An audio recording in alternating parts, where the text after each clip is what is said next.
This segment sponsored by Foster Financial.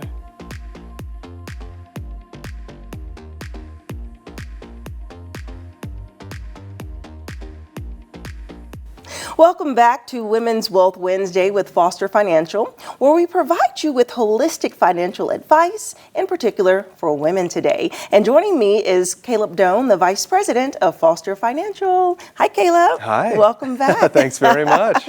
Yes. Okay. So today is interesting because we're going to talk about risk. Yeah. Right. And in particular, how risky can your investments be?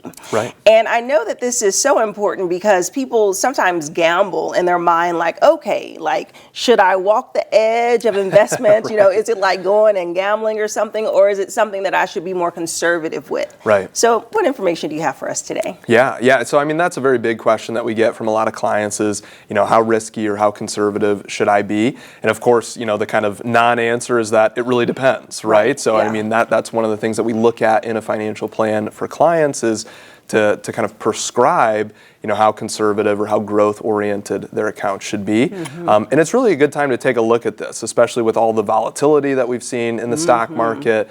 You know, people love being aggressive when the market's going up. They'd obviously rather be conservative when the market's going down, but nobody has that crystal ball to know exactly what the market is going to do.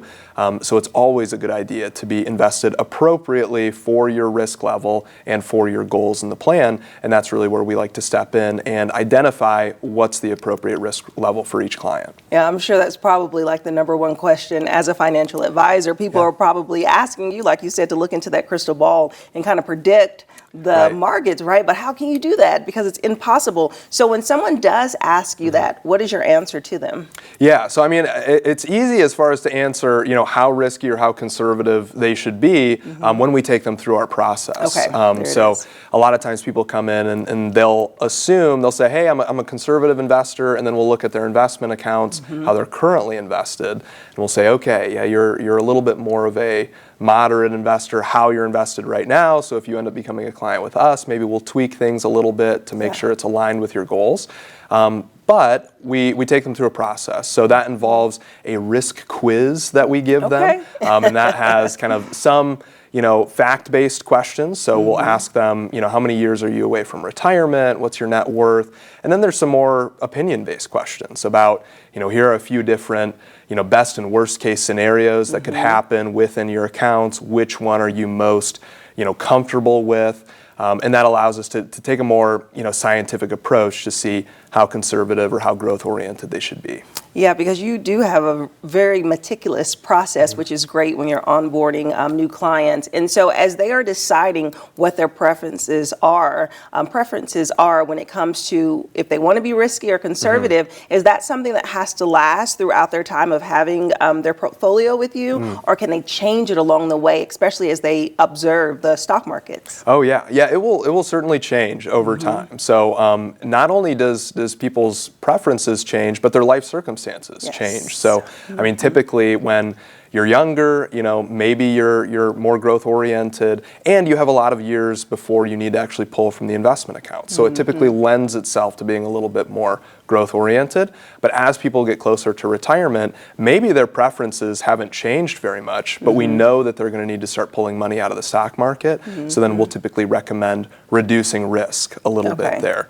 But, you know, one kind of example we often give for clients is that, you know, you and your neighbor might have the exact same amount invested. You might be the same age. You might have the same expenses every single month, but your neighbor has a pension and you don't have a pension. And that can completely change the level of risk that needs to be in your investment accounts, because maybe your neighbor doesn't need to withdraw as much because they have that pension supplementing their lifestyle. Right, because that's what I was wondering, if the risk, being more risk advert or being more risque, as I like to say, has to do with age. Because it's like the younger you are, maybe you feel like you can gamble it more, take some chances, kind of see, because you have time to recover it. Right. Or is it when you're older, you have so much built up, you're like, you know, maybe I can play around with it more and be more risky at that age. Right. So I feel like, you know, like you said, it's a spectrum that anyone can fall on. It just is a matter of how they feel at the moment what their savings and what their rebound is to not put them in an uncomfortable position, right? Yeah, absolutely. So we take a look at that. And I think, age is usually the kind of most important factor that a lot of people think about when it comes to how risky they should be. And I think the factor that's maybe even a little bit more important than age is when are you going to take withdrawals from the account? And usually that does align with getting older. When people are 65, maybe they retire and they need to start taking withdrawals. But there are plenty of people that hit 65 and they have enough coming in from Social Security or a pension or part-time work or rental income that they don't need to take withdrawals from the investment accounts. And that gives them the ability to be even a little bit more growth-oriented throughout retirement. Yeah. Okay, so we talked about this meticulous process that you take people on. So if someone's thinking about getting started with you all, what's the first step? Yeah, they would just give our office a call and we do a complimentary consultation and we can take a look at how they're currently invested and let them know, hey, you're saying you're more of a moderate investor, but we're seeing it's actually a little bit more aggressive, or vice versa, or maybe you're aligned perfectly with how the level of risk that you want to have in the account. So it's just always good to get a second opinion on that to see where you're at. Yeah, all right. Thank you, Caleb. Yeah, thank you.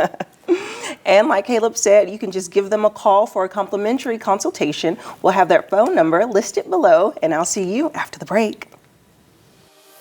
This segment sponsored by Foster Financial.